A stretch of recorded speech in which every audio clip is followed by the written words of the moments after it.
Hey guys, how y'all doing? Luna here with a new video for the channel, and today we have yet another Coldplay review. Last time we did Parachutes, and honestly I had a really good time. You know, it's always great coming back to albums that you love. When you've heard so much music as I have, you don't really have the time to listen to all the albums you love. So this type of videos give me the opportunity to have a purpose to go back and listen to these albums. And now we have A Rush of Blood to the Head, released all the way back in 2002. For many, the vast majority of people think that this is their best album. This is the best Coldplay album that has ever been released. Many people think that this is when Coldplay really reached their peak in terms of songwriting and producing, because most of the songs here sound perfect.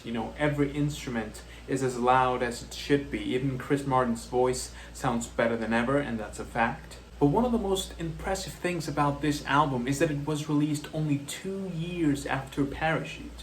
Pretty crazy, especially if you actually take the time to understand that 2 years ago, these people were doing songs like Yellow, Trouble, Parachutes. Now already with Parachutes, people loved Coldplay.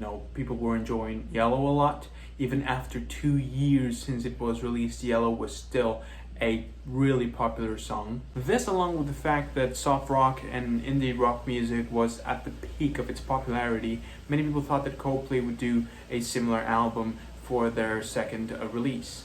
But they couldn't be more wrong. I mean, the album is just completely different from what anyone thought it would be. And from the first song on this album, it's like they wanted to make a statement.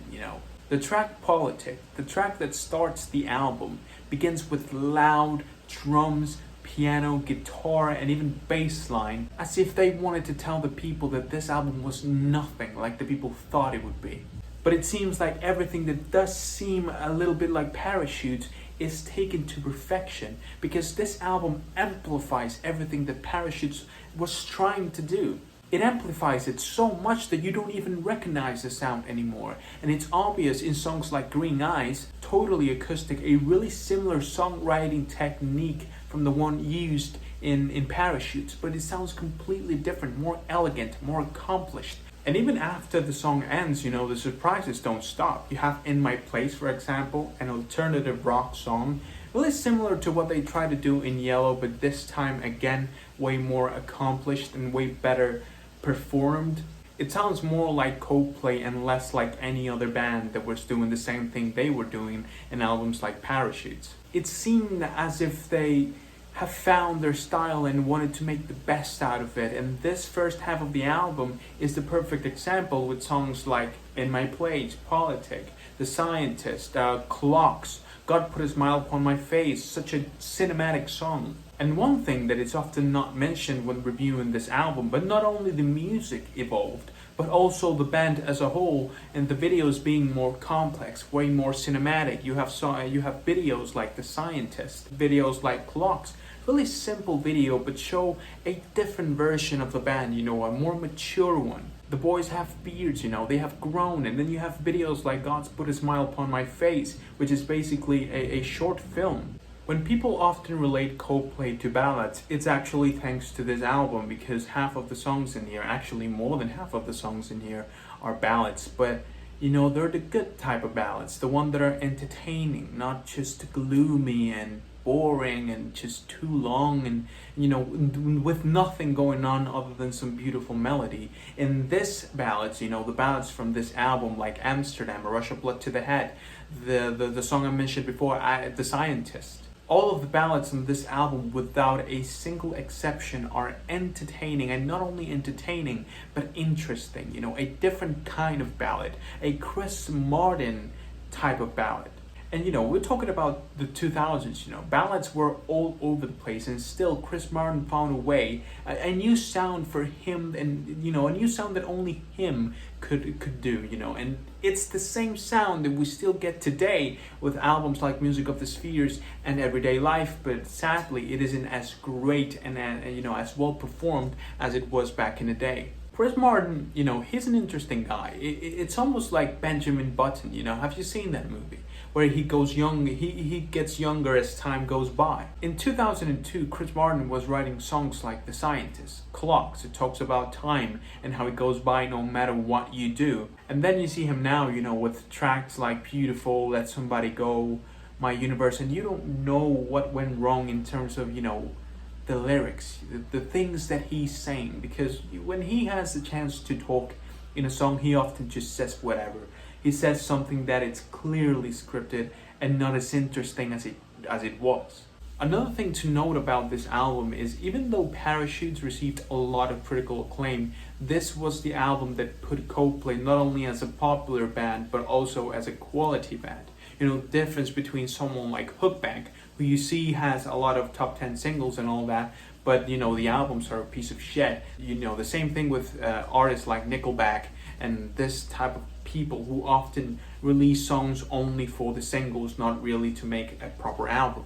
With the release of Parachutes, Coldplay was neither, they were just in the middle lane. The album was good, but it wasn't all that great either. It was just a nice album and that's it. They were pretty much in the same place as Radiohead with the release of Pablo Honey back in '93.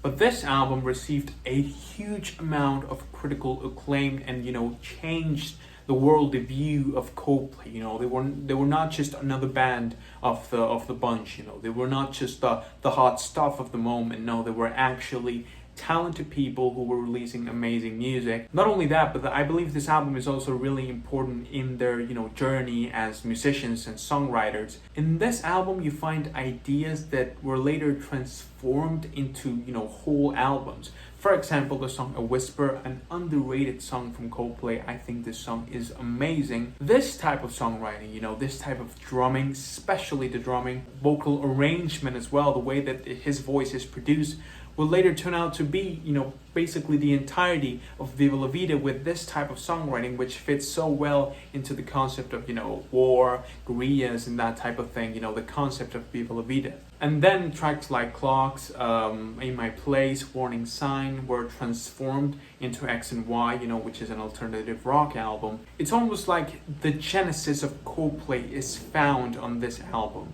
After this album, Parachutes just felt like a teaser, which is the reason why this album, it's so amazing to me, because it feels like they've grown so much in such a short amount of time. Because it's not 2 years, it's not even 2 years, most of the songs on this album were written in 2001. The Scientist, for example, I believe it was written in 2001, so only a year after Parachutes, they began writing these songs. I know I said it before in these videos, but for example, grab an album like Elephant from the White Stripes and then go to an album, I don't know, like White Blood Cells, that was released a few years prior. Yes, of course, you will find some evolution, especially because we're talking about Jack White. But, the difference isn't half as much as the difference from an album like Parachutes and A Rush of Blood to the Head. Now, I'm gonna be honest, along with Coldplay, there was also another band that did a tremendous change as well, even bigger than the one Coldplay did. Basically in the same years, which was Radiohead with an album like OK Computer in '97 and then Kid A in the 2000. But again, it's still incredible what Coldplay managed to do.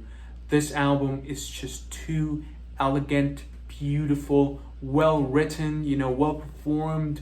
Everything sounds as it should. The album is not too long, it's not too short. It's the right amount of time, and even the way the album closes up with Amsterdam, everything just feels too nice in this album, really. And I think that everyone who has never heard this album, should give it a try. Because, basically everyone knows the main songs from this album, everyone knows The Scientist, everyone knows Clocks, but not many people have heard this album in its entirety, the full thing, and I believe you're missing out on one of the best albums of 2002, if not the best one. I need to see what albums were released in that year. Actually, Room on Fire was released in that same year. But yeah, I don't think this is Coldplay's best album. I believe that there are 2 albums in their discography that are better than this one. Highlights of this album, all the tracks are amazing. There's not a single track here that it's only good. All of them are great, but if I have to give you a few tracks, then I would say Politic, Clocks, and The Scientist. Definitely the best songs on this album. In terms of rating, as I said, this album is great. I love it. I think it's one of their best. So this album gets an 8.5.